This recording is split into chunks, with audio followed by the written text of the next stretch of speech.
நம்ம ரொம்ப ஜாக்கிரதையாக இருக்கணும், பார்த்துக்கணுன்னாரு. ஆனால் நான் டிஃபென்ஸில் இருந்தாலும் சென்ட்ரல் கவர்மெண்ட்டில் எனக்கு குவார்ட்டர்ஸ், ஃபோன் எல்லாம் ப்ரொவைட் பண்ணியிருந்தாங்க. ஏன்னா இது இப்போ கான்ஃபிடென்ஷியல், என்னுடைய சர்வீஸ் வந்து ரொம்ப கான்ஃபிடென்ஷியல். ஸோ குவார்ட்டர் தனியாக கொடுத்தாங்க. நான் இந்த மாதிரி டயத்தில் ஃபேமிலி வச்சுருந்தா கஷ்டமே, ஃபேமிலியை மதுரைக்கு அனுப்பிச்சிட்டேன். எங்கள் ஊருக்கு, சொந்த ஊருக்கு. நான் மாத்திரம் தனியாக இருந்தேன்.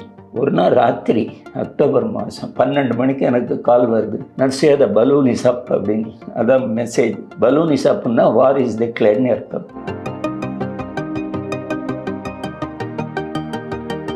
ரெடி பண்ணி நாங்கள் கப்பலை எடுக்க போகிறோம். தம்முன்னு ஒரு பெரிய சத்தம். அந்த மாதிரி சத்தம் நாங்கள் கேட்டதே கிடையாது அந்த ஊரில், வைசாக். எல்லாம் ஷேக் ஆகுது, பில்டிங்ஸ் எல்லாம் ஷேக் ஆகுது, கதவெல்லாம் அடிச்சுக்குது. தெரியல என்ன ஆச்சுன்னு தெரியல. நாங்களாம் வெளியில் வந்துட்டோம், ஓடி வந்தோம். அப்போ எங்களுக்கு மெசேஜ் வந்தது, come immediately Nistar is to sail அவுட்னாங்க. நிஸ்டார் வெளியில் போகணுன்னு. அப்போ என்ன ஆச்சுன்னா சீக்வன்ஸை பார்த்தா எப்படி இருக்குன்னா, வார் ரூமுக்கு போய் கேட்டேன். நாங்கள் வார் ரூம்னு இருக்கோம் இல்லையா, கரெக்டாக ஒரு 5 hours பிஃபோர் தட் சவுண்ட் காசி வந்து ரெடியாக இருக்குது. வைசாக் ஹார்பருக்கு முன்னால் ரெடியாக அவங்க டார்பிடோ முன்னால் வச்சுட்டு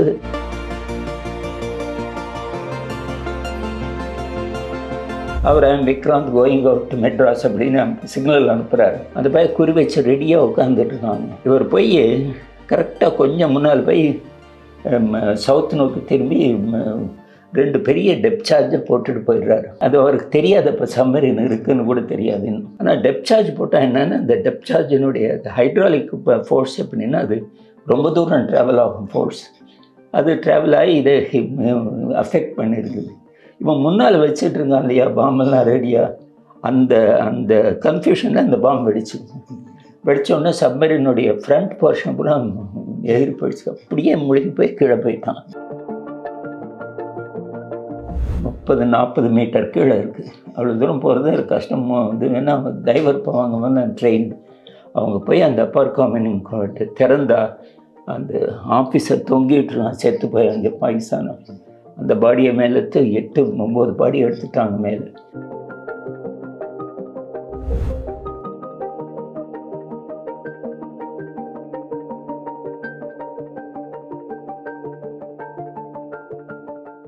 ஆயிரத்தி 1971 வங்கதேச விடுதலை போரில் இந்தியா வெற்றிக்கு முக்கிய பங்காற்றியது ஐஎன்எஸ் விக்ராந்த் என்கிற கப்பல். அந்த கப்பலில் மாலுமியாக இருந்தவர் நரசையா அவர்கள். அவர்களை சந்திக்கலாம். வணக்கம் சார். நமஸ்காரம். வணக்கம். வணக்கம். இந்த 1971 வார் அனுபவங்களை பற்றி சொல்லுங்கள் சார். அதுக்கு கொஞ்சம் பின்னால் போய் முதல்ல ஆரம்பித்தா அதுக்கு கரெக்டாக கோர்வையாக இருக்கும். ஏன்னா அது 71 ஆரம்பித்தா ஏன் நான் விக்ராந்துக்கும் எனக்கு என்ன சம்மந்தம்னு சரியாக தெரியாது. ஆக்சுவலி விக்ராந்த் வந்து முதல் ஏர்க்ராஃப்ட் கேரியர், விமானம் தாங்கி கப்பல், இந்திய கப்பற்படைக்கு. அது வந்து வாங்கப்பட்டது 1959-60 வருடங்களில். அப்போ அங்கே அந்த கப்பல் கட்டுறப்ப அதுக்கு ஓவர்சீ பண்ணுறதுக்கு ஒரு டீம் அனுப்பிச்சாங்க. அதில் நானும் போனேன். ஐஎன்எஸ் விக்ராந்த்னு அப்போ அதுக்கு பேர் இல்லை, அதுக்கு பேர் வந்தப்போ ஹெர்குலிஸ், இங்கிலீஷ் பேர். அப்போ நான் இங்கேருந்து போய் அங்கேருந்து அப்போ இன்னும் கப்பல் ரெடி ஆகலை. அதனால நாங்கள் பேயிங் கெஸ்ட்டாக வெளியில் ஐரிஷ் ஃபேமிலிஸோடு தான் இருந்தோம். பெல்ஃபாஸ்ட்டுங்கிற ஊர் நார்த் ஐர்லாண்டில். அதுதான் பிக்கஸ்ட் ஷிப்யார்ட், ஹாலண்ட் அண்ட் முல் ஷிப்யார்ட்னு நீங்கள் கேள்விப்பட்டிருப்பீங்க. டைட்டானிக்னு ஒரு கப்பல், அது கட்டின அதே ஷிப்யார்டில் தான் நான் இருந்தேன். அப்போ அந்த கப்பல் கட்டி முடித்தோடனே அந்த கப்பலினுடைய ஃப்ளைட் டெக் சீஃபாக என்னை எடுத்துட்டாங்க. அதில் வேடிக்கை என்னென்னா, நான் இருந்ததுக்குள்ளே நான் தான் யங்கஸ்ட்டு அந்த ரேங்க்கில். பட் எனக்கு என்னமோ அதை கொடுத்தாங்க.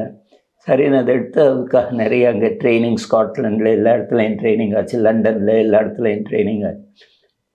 அப்போ அந்த விக்ராந்தில் 3 years ஒர்க் பண்ணேன். 3 years ஒர்க் பண்ணப்போ 1963 1963 என்னுடைய கப்பல் படை ஒப்பந்தம் முடிஞ்சிருச்சு. ஸோ ஐ லெஃப்ட், வெளியில் வந்துட்டேன். அவங்க இருக்க சொன்னாங்க விக்ராந்தில், நாங்கள் கமிஷன் ஆஃபீஸர் ஆகிடுவோம், நீங்கள் இங்கே இருங்கன்னா. பட் எனக்கு அப்போவே நான் குவாலிஃபைடு மெரீன் இன்ஜினியர், மெர்ச்சன்ட் நேவியில் செயல் பண்ணலான்னு வந்து வெளியில் வந்துட்டேன். ஸோ வெளியில் மர்ச்சன்ட் ஷிப்பில் எனக்கு வேலை கொஞ்ச நாள் செஞ்சேன். 2 வருஷம் எனக்கு இவ்வளோ பிடிக்கல அது. அந்த கப்பலில் இருந்த மெஜஸ்டிக் அந்த லெவல் ஆஃப் திங்கிங் அந்த மர்ச்சன்ட் ஷிப்பில் இருக்கல. ஸோ விட்டப்புறம் யூபிஎஸ்சி எக்ஸாமினேஷன் மூலமாக அந்த என்ஜினியராக செலக்ட் ஆனேன். செலக்ட் ஆனவங்க சென்ட்ரல் கவர்மெண்ட்டில் இப்போ வைசாக் போர்ட், அங்கே என்ன போஸ்ட் பண்ணாங்க மெரீன் இன்ஜினியராக. 1965 அங்கே ஜாயின் பண்ணேன். 66லேருந்து ரெகுலராக வேலை செஞ்சுட்டு இருந்தேன். நான் பாட்டில் மெரின் இன்ஜினியராக ஒர்க் பண்ணிகிட்ருக்கேன். அப்போ என்னன்னா, நேவியில் விட்டு வந்தப்புறம் 10 இயர்ஸ் எங்களுக்கு ரிசர்விஸ்னு ஒரு பட்டம். அதாவது எப்போ வேணும்னாலும் நேவி கூப்பிடலாம். ஆனால் வாலண்டியர் நம்ம வில்லிங்காக இருந்தால் போய் சர்வ் பண்ணலாம். இப்போ இந்த 1969-70 எனக்கு ஒரு கால் வந்தது. இது மாதிரி அநேகமாக நீங்கள் வர வேண்டியிருக்கும், வர முடியுமான்னு கேட்டு இருந்துச்சு. நான் வர்றதுக்கு ரெடின்னு எழுதினேன். ஸோ 70ல் இந்த ரொம்ப மோசமாக போயிடுச்சு பங்களாதேஷ் லெவல். அப்போ வந்து என்ன ஆச்சுன்னா, அங்கே ஒரு பெரிய குழப்பம். அந்த குழப்பத்தில் வந்து இந்த யாஹ்யா கான் பண்ண அக்கிரமம் என்னன்னா, அங்கே ஷூட் அவுட் பண்ணோம். அந்த ஷூட்டிங்கில் ஒரு 30,000 பீப்புள் செத்து போயிட்டாங்க. ஆல்மோஸ்ட் 3 லட்சம் பேர் இந்தியாவுக்குள்ளே ஓடி வந்துட்டாங்க. அந்த அகதிகள் வர்றது தாங்க முடியாமல் இப்போ இந்திரா காந்தி அப்பீல் பண்ணாங்க எல்லாரும், எல்லா கண்ட்ரிஸும். யாரும் கேட்கல. அதுவும் அமெரிக்கா சுத்த மோசம், நமக்கு அகெயின்ஸ்டாகவே இருந்தாங்க. கிஸ்ஸிஞ்சரும் நிக்சனும் கம்பெனி அவங்க காது கொடுத்தது கூட கேட்கல. அதனால் என்ன பண்ணாங்க இவங்க, சரி என்ன பண்ணலான்னு யோசிச்சு பண்ணிக்கிட்டு இருப்போ இது ரொம்ப ஜாஸ்தியாக போயிடுது, இன்ஃப்ளக்ஸ் ஆஃப் ரெஃப்யூஜி. அப்போது ஒரு நாள் யாருக்கும் தெரியாமல் அவங்க பாகிஸ்தான் ஏரோப்ளேன் ஒன்று வந்து இந்தியாவுக்குள்ளே ஒரு பாம்பு போட்டுருது கல்கட்டா பக்கத்தில். அது தெரிஞ்சோடனே வார் டிக்ளேர் பண்ணிட்டாங்க. வார் டிக்ளேர் பண்ண உடனே எனக்கு கால் வந்தது, வர முடியுமா நீ? வர முடியும்னே உடனே என்னை பாம்பேக்கு அனுப்பிச்சாங்க. அங்கே ஓரியன்டேஷன் கோர்ஸ் கொடுப்பாங்க. அதாவது என்ன, இப்போ ஆல்ரெடி நிறைய டைம் ஆகிடுச்சுல உங்களுக்கு தெரியறதுக்கு, அது திரும்பி அனுப்பிச்சாங்க. ஸோ என்ன வைசாகில் போஸ்ட் பண்ணாங்க. ஈஸ்டர்ன் நேவல் கமாண்டில் அப்படி அட்மிரல் கிருஷ்ணன், அவரோட இதுக்கு முன்னால் நான் சேல் பண்ணியிருக்கேன். அதனால் அவருக்கு என்ன ரொம்ப பிடிக்கும். அவர் கூப்பிட்டார். அப்போ விக்ராந்த் வைசாகில் இருக்குது. அப்போ பாகிஸ்தான்காரங்க விக்ராந்தை குறி வச்சுருக்காங்க, எப்படியாவது விக்ராந்தை சிங்க் பண்ணிடணும். அங்கே மெசேஜ் வந்துகிட்ருக்கு. அப்போ யுஎஸ்ஏ ஹெல்ப்பு நிறைய பாகிஸ்தானுக்கு.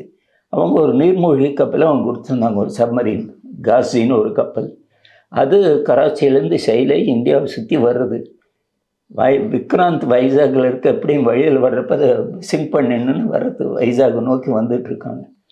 அது தெரிஞ்சு போயிடுச்சு இந்தியன் நேவி இன்டெலிஜென்ஸு. உடனே என்ன பண்ணாங்க, என்னை கூப்பிட்டோன்னு நான் நினச்சேன், சரி என்னை விக்ராந்தில் தான் போட போகிறாங்கன்னு நினச்சேன். அவருக்கு சொன்னாங்க, இல்லை விக்ராந்த் இப்போ நம்ம சேஃபான பிளேஸ்க்கு அனுப்பிச்சோன்னு சொல்லிட்டு கிருஷ்ணன் வந்து அதை அந்தமானுக்கு அனுப்பிச்சிட்டார் உடனே. ஆனால் என்ன பண்ணார், ஒரு பெரிய, அப்போ அந்த பிளான் வந்து ரொம்ப இம்பார்ட்டன்ட் பிளான். ரொம்ப பேருக்கு தெரியாது, நம்ம மிலிட்ரியில் என்ன செய்கிறாங்கன்னு கூட சரியாக தெரியாது. அவர் என்ன பண்ணார்னா, ஐஎன்எஸ் ராஜ்புத்னு ஒரு பழைய கப்பல் ஒன்று விக்ராந்தில் இருந்தது, நாசுகாரி கப்பல். அதுக்கு விக்ராந்த்னு பேரை சுட்டி இதனுடைய சிக்னல் பூரா அதுலேருந்து வர்ற மாதிரி பண்ணி விக்ராந்துக்கு ராஜ்புத்னு பேரை மாற்றி விக்ராந்தில் போகிற சிக்னல் எல்லாம் ராஜ்புத்துங்கிற பேரில் போகிற மாதிரி பண்ணிவிட்டு விக்ராந்தை அந்தமானுக்கு அனுப்பிச்சிட்டார். அப்படி அனுப்பிச்சோடனே இவங்களுக்கு விக்ராந்த் தான் இது ராஜ்புத்துன்னு நினச்சிட்ருக்காங்க பாகிஸ்தான்காரங்க. ஏன்னா அவங்க மெசேஜில் கிளியராக இருக்குது, Vikrant is about to leave வைசாக்னு வந்துட்டாங்க, காசி வந்துட்டாங்க. அப்போ வந்து நான் என்னை கூப்பிட்டாங்க, நான் இங்கே இருக்கேன். இப்போ கமாண்டர் முகுந்தன் என்னோடய கிளாஸ் முன்னால் என்னோட சர்வ் பண்ணவர், அவர் தான் எனக்கு இன்சார்ஜ் அங்கே இந்த இடத்துல. அவர் சொன்னார், இப்போ நம்ம ரொம்ப ஜாக்கிரதையாக இருக்கணும், பார்த்துக்கணுன்னார். ஆனால் நான் டிஃபென்ஸில் இருந்தாலும் சென்ட்ரல் கவர்மெண்ட்டில் எனக்கு குவார்ட்டர்ஸ் ஃபோனெல்லாம் ப்ரொவைட் பண்ணியிருந்தாங்க. ஏன்னா இது இப்போ கான்ஃபிடென்ஷியல், என்னுடைய சர்வீஸ் வந்து ரொம்ப கான்ஃபிடென்ஷியல். ஸோ குவார்ட்டர் தனியாக கொடுத்தாங்க. நான் இந்த மாதிரி டயத்தில் ஃபேமிலி வச்சுருந்தா கஷ்டம்னு ஃபேமிலியை மதுரைக்கு அனுப்பிச்சேன், எங்கள் ஊருக்கு, சொந்த ஊருக்கு அனுப்பிச்சேன். நான் மாத்திரம் தனியாக இருந்தேன். ஒரு நாள் ராத்திரி அக்டோபர் மாதம் 12 மணிக்கு எனக்கு கால் வருது, நர்சே த பலூன் இஸ் அப் அப்படின்னு. அதான் மெசேஜ். பலூன் இஸ் அப்னா வார் இஸ் டிக்ளேர்னு அர்த்தம். Please proceed to dry dock immediately. INS நிஸ்தார்னு ஒரு கப்பல் இருக்குது, நீர்மூழ்கி கப்பலுக்கு சப்போர்ட்டிங் வெசல்னு அதுக்கு பேர். அதில் நிறைய எக்யூப்மெண்ட் எல்லாம், but it is Russian vessel. இப்போ பார்த்தீங்கன்னா யுக்ரைன் சைடில் கூட நம்ம ஜாஸ்தி ரஷ்யாவை கண்டம் பண்ணலை. ஏன்னா ரஷ்யா வந்து ட்ரஸ்டட் ஹெல்ப் ஆஃப் இந்தியா, எப்போவுமே ட்ரஸ்டிங் வந்துடுவாங்க. ஸோ அவங்க சொன்னாங்க, நாங்கள் இங்கே இருக்கோம், பயப்படாதீங்க. ஸோ என்னை கூப்பிட்டாங்க. உடனே நான் போயிட்டேன், அந்த ஷிப்பு போனேன், நிஸ்தார்னு ஒரு ஷிப்பு. அதை ரெடி பண்ணணும். ரெடி பண்ணுறதுக்கு அவங்களுக்கு தெரியாது இல்லையா, ரஷ்யன்ஸ் நம்ம ஊரில் வைசாகில். ஸோ அவங்களுக்கு ஹெல்ப் பண்ணி நானும் அந்த 6 ரஷ்யன்ஸும் சேர்ந்து அந்த கப்பலை ராத்திரி பூரா ஒர்க் பண்ணி, மறுநாள் பூரா ஒர்க் பண்ணி, மறுநாள் நைட் ரெடி பண்ணி நாங்கள் கப்பலை எடுக்க போகிறோம். தம்முன்னு ஒரு பெரிய சத்தம். அந்த மாதிரி சத்தம் நாங்கள் கேட்டதே கிடையாது அந்த ஊரில் வைசாக். எல்லாம் ஷேக் ஆகுது, பில்டிங்ஸ் எல்லாம் ஷேக் ஆகுது, கதவெல்லாம் அடிச்சுக்கிறது. தெரியல என்ன ஆச்சுன்னு தெரியல. நாங்கள்லாம் வெளியில் வந்துட்டோம், ஓடி வந்தோம். அப்போ எங்களுக்கு மெசேஜ் வந்தது, come immediately Nistar is to sail அவுட்னாங்க. நிஸ்தார் வெளியில் போகணுன்னு அப்போ என்ன ஆச்சுன்னா சீக்வன்ஸை பார்த்தா எப்படி இருக்குன்னா, வார் ரூமுக்கு போய் கேட்டேன். நாங்கள் வார் ரூம்னு இருக்கோம் இல்லையா, கரெக்டாக ஒரு 5 hours பிஃபோர் தட் சவுண்ட் காசி வந்து ரெடியாக இருக்குது. வைசாக் ஹார்பருக்கு முன்னால் ரெடியாக அவங்க டார்பிடோ முன்னால் வச்சுட்டு, டார்பிடோவில் எப்படின்னா ஃபயரிங் முன்னால் வார் ஹெட்னு இருக்கும், முன்னால் இருக்கிற வார் ஹெட், அதை ரெடி பண்ணாங்க. அது எப்பவும் ரெடி பண்ண மாட்டாங்க. அது ரெடி பண்ணாச்சுன்னா ஃபயர் பண்ணி ஆகணும், இல்லைன்னா அது ரொம்ப டேஞ்சரஸ். அது அக்கே ஷிப்பு எல்லாம் ரெடியாக பண்ணி வச்சிட்ருக்காங்க. விக்ராந்த் வெளியில் வருதுன்னாங்க. ராஜ்புத் விக்ராந்த்ங்கிற பேரில் வெளியில் வந்துட்டு வந்தோடனே இது அந்த மெசேஜ் வருது எங்களுக்கு, இந்த மாதிரி சீக்ரெட் மெசேஜ், விக்ராந்த் சைட்டட். அப்போ எனக்கு அது தெரியாது, ஏன்னா நான் இந்த கப்பலில் வேலை செஞ்சுட்டுங்க. அப்போ இது வெளியில் வர்றது வந்துட்டுருக்கிறப்ப இந்த ரெடியாக பாகிஸ்தான்காரன் ரெடியாக இருக்கான் அவன் ஷூட் பண்ணுறதுக்கு. லெஃப்டினன்ட் கமாண்டர் இந்தர் சிங்னு ஒருத்தர், அவர் தான் இன்சார்ஜ் ஆஃப் ராஜ்புத். அவர் Vikrant going out to Madras அப்படின்னு சிக்னல் அனுப்புகிறாரு. அந்த பையன் குறி வச்சு ரெடியாக உட்காந்துட்ருக்காங்க. இவர் போய் கரெக்டாக கொஞ்சம் முன்னால் போய் சவுத் நோக்கி திரும்பி 2 பெரிய டெப்த் சார்ஜை போட்டுட்டு போயிடுறாரு. டெப்த் சார்ஜை போட்டுருங்க. அது அவருக்கு தெரியாது, அப்போ சம்மரின் இருக்குதுன்னு கூட தெரியாது இன்னும். ஆனால் டெப்த் சார்ஜ் போட்டால் என்னென்னா, அந்த டெப்த் சார்ஜினுடைய ஹைட்ராலிக் ஃபோர்ஸ் எப்படின்னா அது ரொம்ப தூரம் ட்ராவல் ஆகும் ஃபோர்ஸ். அது ட்ராவல் ஆகி இதை அஃபெக்ட் பண்ணியிருக்குது. இவன் முன்னால் வச்சுட்டு இருக்கான் இல்லையா பாம்பெல்லாம் ரெடியாக, அந்த அந்த கன்ஃபியூஷனில் அந்த பாம்பு வெடித்தோடனே சப்மரினுடைய ஃப்ரண்ட் போர்ஷன் பூரா எதிரி போயிடுச்சு. அப்படியே முழுகி போய் கீழே போயிட்டான். தலை கீழே இருக்கு, வால் மாத்திரம் மேலே தாய். அப்போ எங்களுக்கு அந்த சத்தம் தான் எங்களுக்கு கேட்ட சத்தம். இது தண்ணி மேலெல்லாம் வந்துடும். ஸோ நாங்கள் அப்புறம் தான் போகிறோம். நீங்கள் அந்த நடந்ததுலேருந்து எவ்வளோ தூரத்தில் இருக்கீங்க நீங்கள்? 7 கிலோமீட்டர் தூரத்தில். நம்ம கப்பல்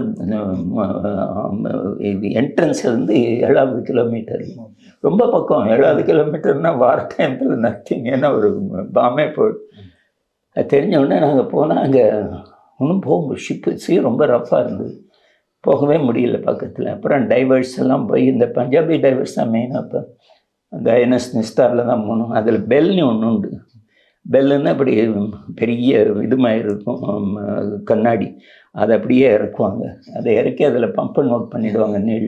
அதில் டைவர் போவார் கீழே போய் அந்த சப்மரின் மேலே உட்காந்து. சப்மரின் கிட்டத்தட்ட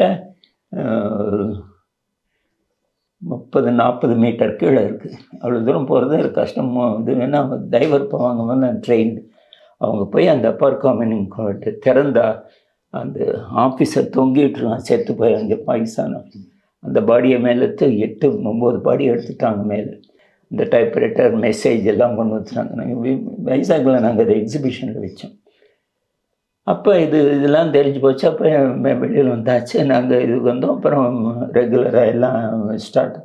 இந்த இன்சிடெண்ட்டு தான் எனக்கு ரொம்ப பிடிச்சிருந்ததுன்னா, இது சம்திங் நம்ம நேவியில் இல்லாதப்போ நம்மளை கூப்பிட்டு நம்ம அதில் இன்வால்வ் ஆகிறதுங்கிறப்ப எனக்கு அவார்டும் கொடுத்தாங்க, இது கொடுத்தாங்க.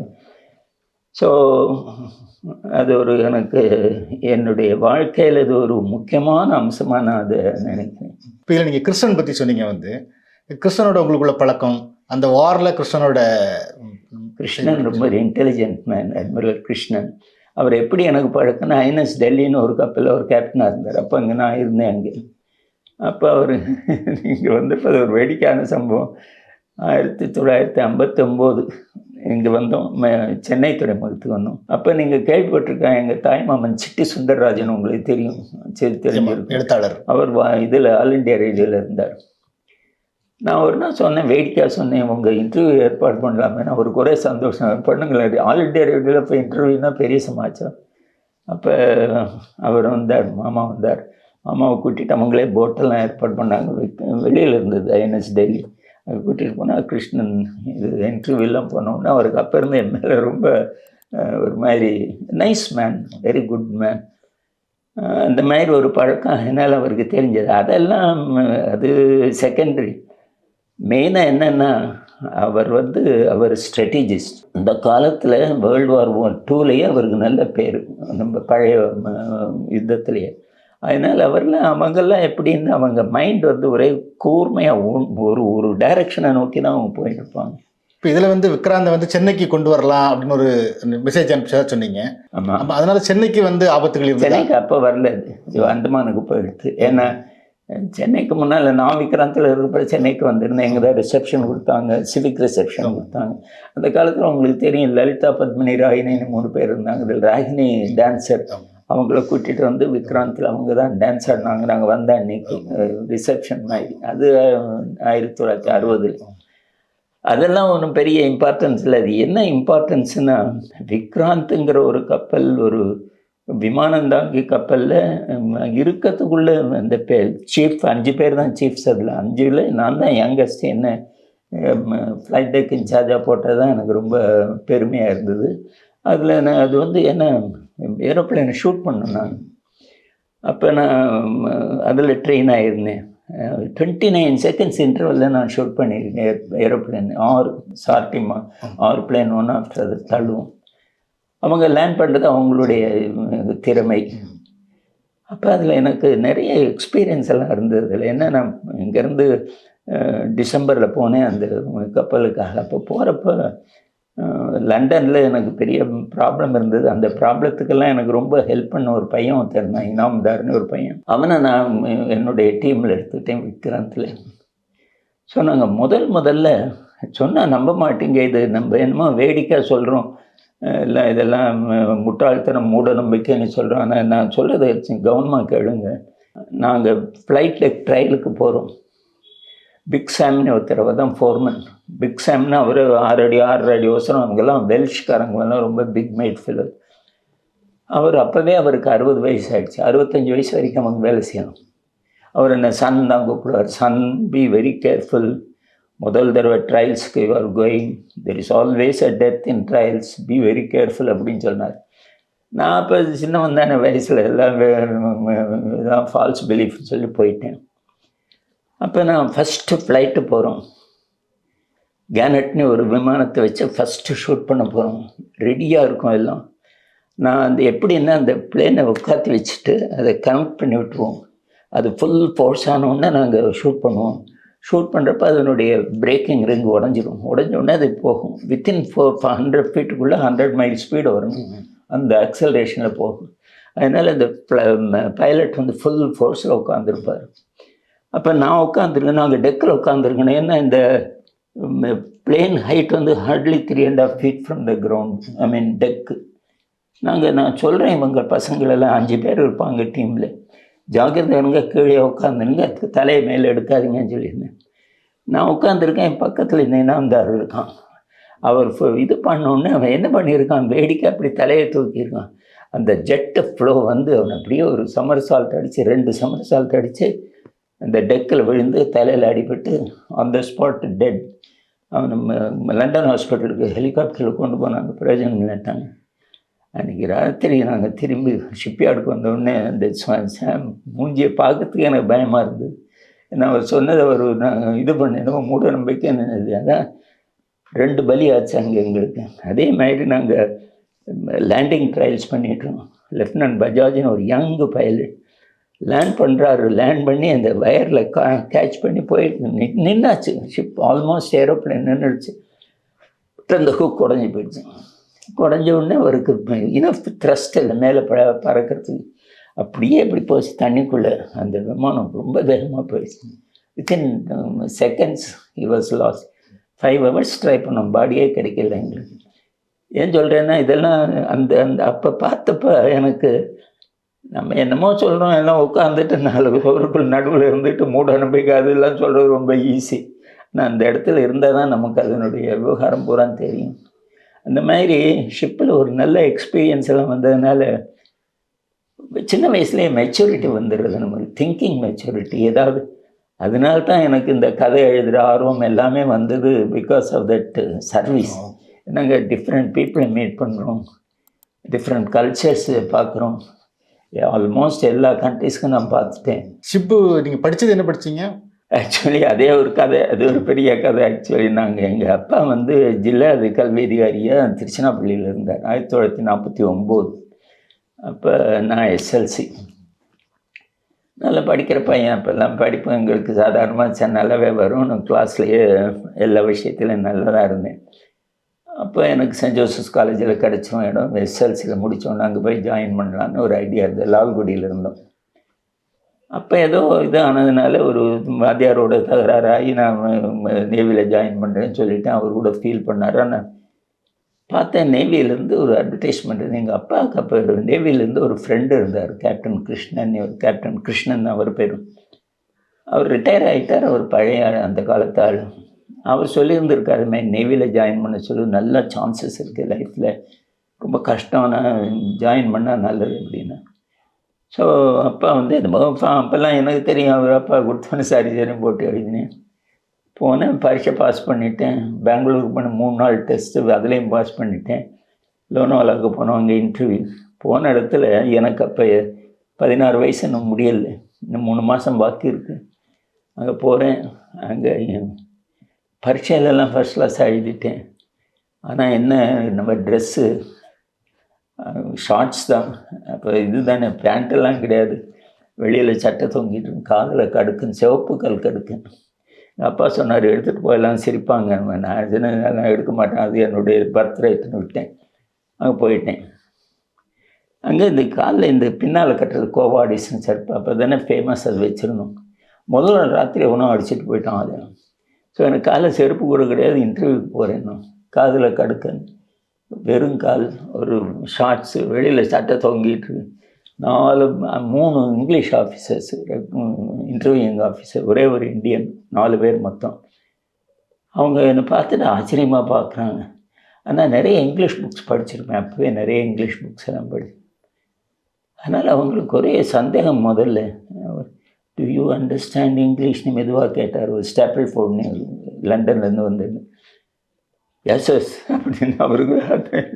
அப்புறம் அவன் கேட்க எனக்கு ரொம்ப இதாக போச்சு. அந்த மாதிரி என்ன புக் படிச்சிருக்கேன், என்ன இங்கிலீஷ் புக் பேர் சொன்னோன்னே அவருக்கு ஒரே சந்தோஷம்.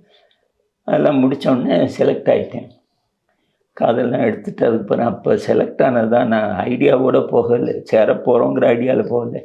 1949 மெரின் இன்ஜினியரிங் கோர்ஸு ஸ்டார்ட் பண்ணி 4வது வருஷம் இந்தியாவில். 4வது வருஷம் அதான். அதுக்கு முன்னால் மெரின் இன்ஜினியரிங் கோர்ஸ் கிடையாது, ஒன்றுமே கிடையாது. இங்கே எல்லாம் போனோம்னா யூகே போனால் தான் உண்டு. ஐஎன்எஸ் சிவாஜின்னு இடம். அங்கே போய் 4 வருஷம் அந்த காலேஜில் 1 வருஷம் ஆன்போர்டு. அதுக்கப்புறம் தான் பரீட்சை எழுதணும். 5 வருஷம் முடிஞ்ச அப்புறம் தான் பரீட்சை எழுதினா தான் குவாலிஃபைடு. 4 வருஷம் ரொம்ப டஃப் ட்ரைனிங். சிவாஜியில் முடித்தேன் 4 வருஷம். அதுக்கப்புறம் ஐஎன்எஸ் ராணான்னு ஒரு நாசகாரி கப்பலில் போட்டாங்க, அதில் இருந்தேன். இல்லை, பரீட்சையை முடிச்சுட்டு கிடச்சிடுச்சு எனக்கு. அதனால் ஸோ அந்த லைஃப்னுடைய அந்த, அதாவது சின்ன வயசுலேயே ஒரு மாதிரி, அது ஒரு சின்ன இன்சிடென்ட் சொல்கிறேன் பாருங்கள். ஃபஸ்ட் டைம் நான் ஷிப்பில் ஏறி இருக்கேன், ஏற போகிறேன், படகுல போகிறேன். நான் ஷிப் அங்கே ஆங்கரேஜில் இருக்குது, பாம்பேயில், கேட்வே ஆஃப் இந்தியாவிலேருந்து ஒரு 5 கிலோமீட்டர் தொலைவில். போனால் ஷிப் ரொம்ப ரஃப்பாக இருக்குது. ராத்திரி படகுல போகிறேன். அங்கே ஜாகிரதையாக போன்னு சொல்லிகிட்டே இருந்தான். நான் சாமானை தூக்கி போட்டுட்டு நான் குதிக்கிறப்ப போட்டு பின்னால் போட்டு தண்ணிக்குள்ளே விழுந்து 8 அடி வேவ்ஸ் நினைச்சுட்டு நினச்சாங்க. அப்புறம் எப்படியோ மேலே வந்துட்டேன். மேலே வந்து நாசரத்னு ஒரு ஜூ தான் எங்களுக்கு கேப்டன். அவர் என்னை பார்த்துட்டு பயந்து, யுவர் அலைவ் ஸ்டைல் அப்படி. அப்போ வந்து அன்றைக்கி ராத்திரி செயல் பண்ணி வெளியில் வந்தோம். அன்றைக்கி அவர் வந்து இந்த ஷாக்கை போகிறதுக்கு அவ்வளோ பிராண்டி கொடுத்தாரு, வாயில் ஊற்றிட்டாரு. நான் என்னன்னு தெரியாது, குடிச்சிட்டேன்.